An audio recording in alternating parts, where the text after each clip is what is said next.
Today, we are going to get into one of the more out of the blue trades this summer, and if you tell me you expected this, then you're a liar. Of course, we all know on June 24th, Chris Paul was traded to the Warriors in a trade with the Wizards. And just to recap, the Warriors received CP3 and the Wizards received Jordan Poole, Patrick Baldwin Jr., Ryan Rollins, and a couple of picks. And if you followed the Warriors last year, you could have expected that either Draymond or Jordan Poole would be moved this offseason. And with all that being said, there have been many initial concerns with how CP3 will flow in a team that already has a megastar point guard in Steph Curry. What are your thoughts on these concerns? Yeah, it's a very interesting dynamic. I was a bit surprised they went that route and added another point guard, let alone a 39-year-old one like Chris Paul, and especially that he's never come off the bench in his entire career. Literally, he started in all 1,214 games of his entire career, and I doubt he wants to start coming off the bench now. I mean, Steve Curry's not fully committed to saying that he will start or come off the bench, and he even said the other day that his spot will be determined in training camp, but it appears highly likely that he will enter their starting lineup. And my thoughts on that are kind of like, are the Warriors willing to sacrifice their proven starting lineup already to keep CP3's pride? Or will they eventually have him come off the bench to where I think it would probably be a better fit? I mean, don't get me wrong here, I think it would work for like a closing lineup, but I'm not sure how it would work for like a all game coming out of each half kind of thing. Like, to do that, you need more of a defensive rhythm for both halves, and they're pretty small in that lineup. I mean, both CP3 and Steph Curry are 6'3" or under, and then Andrew Wiggins, Klay Thompson, Draymond Green, they're all at 6'6" or around that height. And I mean, even for as talented and versatile as Draymond Green, Andrew Wiggins, and even Klay Thompson are defensively, that's really difficult to do. That's my main concern with it. What are kind of your initial thoughts with it? Yeah, I mean, it's just back to your point, like kind of how you said Chris Paul's never come off the bench. Did you see that video of a report with him? A reporter asked him if he thought that he would come off the bench or if he thought that would work better. Did you see that video circulating the internet? I did, yeah, and I immediately was like, yeah, he does not want to come off the bench. No, it reminded me of when Melo said, remember when they asked Melo Oh, when he got to the yeah. Thunder if he came off the bench, he looked back and said, "Who are you talking to me?" Yeah. And it just kind of reminded me of the same thing. CP3 asked the reporter, he said, "Oh, you're the coach." You could tell he's obviously got a sour taste in that, and he's not going to like it. But, here's the beauty of what I think the Warriors have set themselves up with, because it doesn't look like this on the outside, but they have an opportunity to kind of try something out here that nobody saw coming. And, Steph has never been listed as a shooting guard and has always played a point guard 97 to 100% of each season of his whole career. And there's two paths I see this heading down. And the first one that you kind of touched a little bit on is him coming off the bench. But the second one being that Steve Kerr may move Steph to shooting guard position and see how the Warriors could run with this small ball lineup, assuming you slide everyone down, slide Klay down, and I don't know what you do when you get even further down. You sacrifice probably a bit too much size, I think, and definitely defense too. And again, I think the more reasonable path, the other path, is that Chris Paul has to come off the bench for the Warriors' second unit. I know he's always started, but he's 39, and he's not kind of how he used to be. I can't really see him wanting to do that, but he's always been a starter and a great vocal leader, of course, but I think he could bring a lot to the second unit. He's a very tactical player. He's got a very serious style of basketball. He's super precise and organized. And I think that the Warriors would benefit to have that off the bench, and just getting him to do it is going to be the main issue. And that's just my personal opinion, that he should come off the bench and keep that fire going when the starters are rotating in and out, and just lead this team like the veteran he is. Yeah, I definitely agree. Like, it's definitely a moral battle with him. I think it's gonna have to start with him. Like, him actually saying, okay, I'm good to come off the bench if you want me to.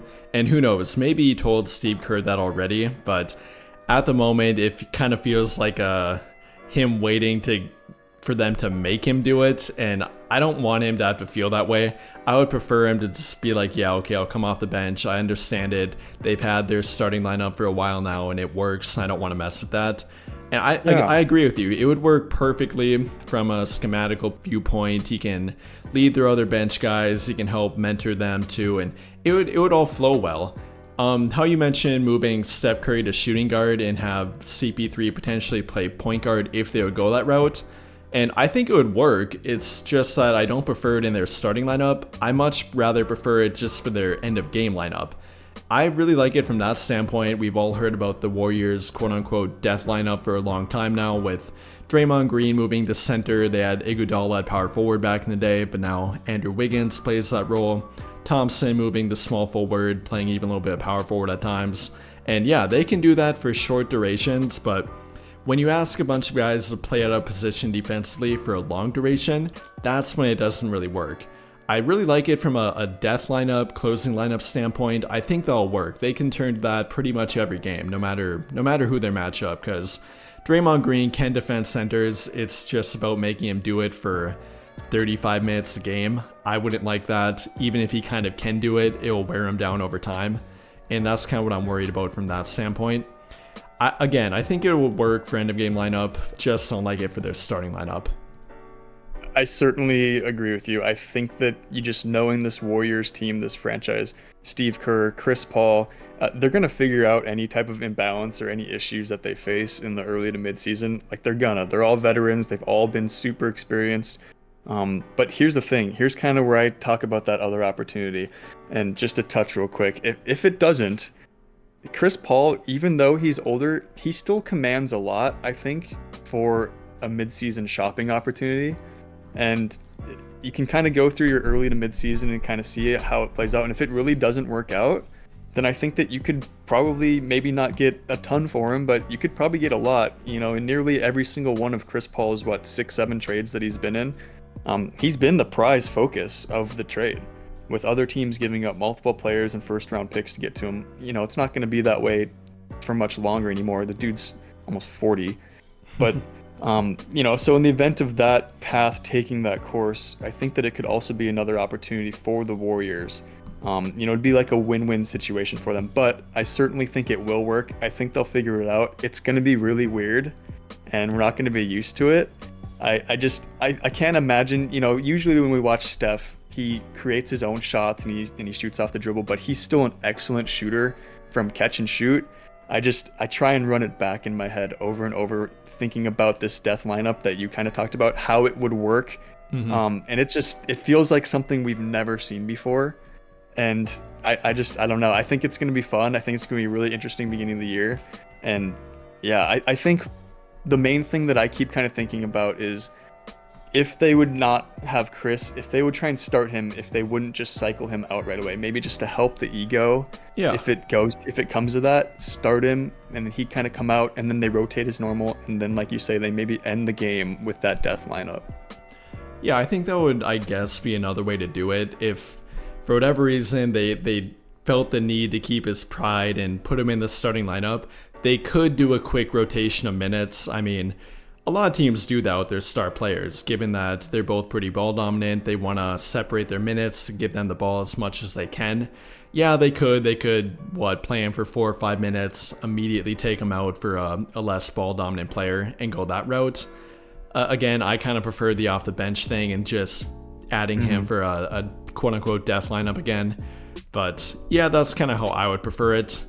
Real quick, how you mentioned it's going to be weird to watch that. The first thing I think of with Chris Paul and the Warriors is that video of him like doing the fake laugh to Steve Kerr and pointing at him and then just like straight face walking away after that. So yeah, it's definitely going to be weird. But how you mentioned potentially even trading him then too, I'm not sure they'd be able to get a lot for him given that he's got a pretty big contract. I was actually kind of shocked how much they gave up to acquire him. I get it from a financial standpoint. They offloaded millions upon millions of long-term dollars, but I kind of think they gave up a lot for Chris Paul, and a lot's riding on this trade then too. He's still a very productive player, averaging about 14 points a game yet, being a point guard, averaging 9 assists, only about 32 minutes per game. Definitely valuable offensive player. I worry about him a little bit on defense. Some people have been calling him a quote-unquote cone on defense in his older age. I don't think he's that bad, but they will need to limit his minutes to keep him effective on defense, and like I said, it could be a potential problem with a small backcourt, him and Curry back there. trying to defend the point of attack. I don't think it would work for a very long duration. But that's kind of how I view all that. Moving on to the other guys though, I'm really excited about Moses Moody and Jonathan Kuminga this year. Moody, for one, finally took a big step in the right direction and began to gain Kerr's trust. He became an every game rotation guy for them and even going to the playoffs as well. And in my opinion, he really fits the mold of a Warriors system guy. Long, lanky 3-and-D wing guy, 6'6", with a 7'1" wingspan, defend multiple positions, fill a 3-and-D role for them. I think it's finally time that he'll be taking on about a 20 to 25 minute per game kind of role. And then Kuminga will be the real wildcard here. He's got some of the most talent on their entire team. And if he could finally put it all together and gain Steve Kerr's trust to be an every game guy for them, that would take their team to another level. They have, a lot of youth on this team, but Jonathan Kuminga, he would really be the guy to help propel them and take them to that next level. Yeah, and even bringing on CP3 can help with that. Yep. Having more guys in the locker room, more veteran leadership that can kind of almost help you mature, because that's all what it comes down to, is just the age. You're brand new in the league. It's like you think about playing it like a smaller level where you have this, like between Kuminga and Chris Paul, there's probably a almost a 20-year gap. Nah, he's probably, I should 17. Know this, but yeah, I think 17-year gap. Yeah. So it's just like, think about like a college player playing with a 2-year-old.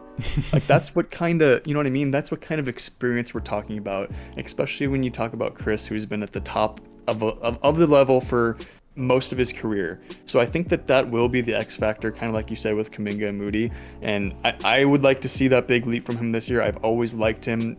Some poor decision making in the past, of course, but that's just with a young guy, and that's what's going to help the Warriors team. That's what's always helped them, is having a couple guys be those X factors that almost unpredictable. Mm-hmm. And it's going to be great to see from these two and see how they develop, of course. And I usually stand on the side of optimism with a good acknowledgement of realistic expectations. And I know that on the outside looking in at this team, it looks like it might not work, but this team has a super good skill set, kind of just to add to your point.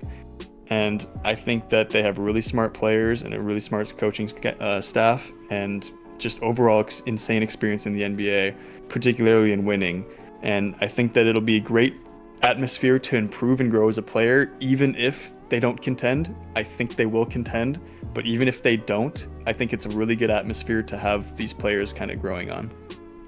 Yeah, say what you will about Kerr not trusting rookies and them having to trade away James Wiseman for not working on their system, having to trade away Jordan Poole kind of for different reasons, but even at times him not trusting him either. And same with Kuminga and Moody. Say what you will about all that, but they know what they want and need for their team to win, and how they need their players to play into their system too. And it's really a trial by fire, and it's ugly at times for young guys, but if they can ever fit that perfect role for them, it will help extend their championship window, Warriors dynasty if you want to call it, for another 3-4 years even. That it really could be that much. And Jonathan Kuminga, he'll really be the guy I'm looking at here again. He's starting to improve as a 3-point shooter, shot 37% last year, albeit on low volume. It's just that becoming a reliable team defender part, knowing the ins and outs of their offense and defense, that's really the final thing for him. And other than that though, I really do like their team. They don't have a ton of depth, but again, I like the fit of all their guys. They added 2 more pretty good fitting free agents in Corey Joseph and Dario Saric.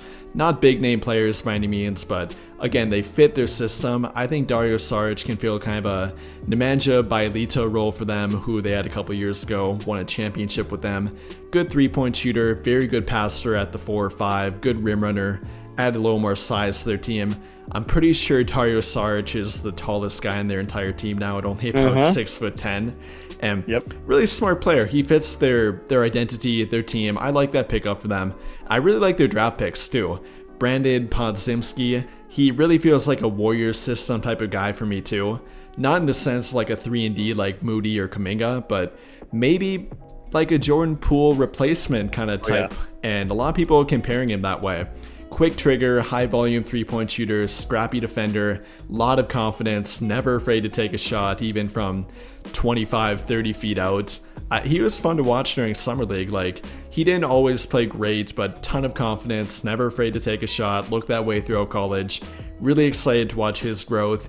And if they can kind of fit him into their team within the next 2 to 3 years here with Kuminga and Moody, again, that could help extend their championship window even further. And then another underrated pickup I like for them was Trayce Jackson-Davis. I mentioned they don't have much height, much size in their team, but he'll add some vertical threat ability. If you've watched him play before, he can jump. He'll be a great lob threat for them. Great high-flying shot blocker. I'm pretty sure he broke the block record at Indiana. I really wanted the Lakers actually to pick him up as potentially an undrafted guy the more he fell in the draft, but I think the Warriors took him, 58th, 57th overall? Which is insane. It is. It's very crazy because he could have been a late first-round draft pick potentially.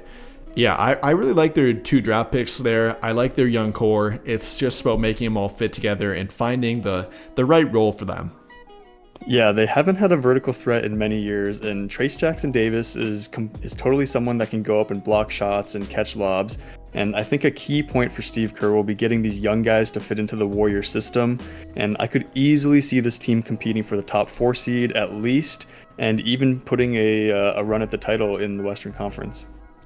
It's really hard to place teams in a tough Western Conference right now, but I certainly believe they have the talent, the experience, and the championship experience especially to be top 5 seed, make another championship run. And overall, I think the Warriors, they improved the fit of their team a little bit, and most importantly, they really reduced the distractions. It was kind of a, self-inflicted one with Draymond Green and Jordan Poole, and they've even admitted to that, but I think they've done a great job in doing that. They might have lost a little bit of talent with Jordan Poole, but I still think they're more than capable of competing for a championship if they all stay healthy, and I think they would be a really good bet to make that happen.